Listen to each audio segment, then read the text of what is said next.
अस्सलाम वालेकुम। उम्मीद करता हूँ अल्लाह के करम से आप सब लोग ठीक ठाक होंगे और जनाब आपका रमज़ान भी बड़ा अच्छा जा रहा होगा। तो आज आपको दो मोटिवेशनल स्टोरी सुनाने जा रहा हूँ और दोनों बड़ी लर्निंग वाली हैं। एक दफ़ा हज़रत बहलोल दाना जो थे एक कब्रिस्तान में बैठे हुए थे और एक बंदा पास से गुजरा और आपसे पूछा कि आप यहाँ पर क्या कर रहे हैं।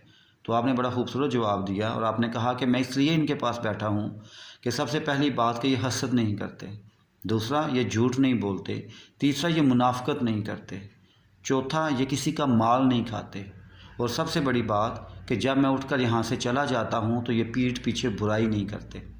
है ना कमाल की बात। और अगर हम सोचें और समझें तो इसके लिए हमारे लिए बहुत सारा सबक है।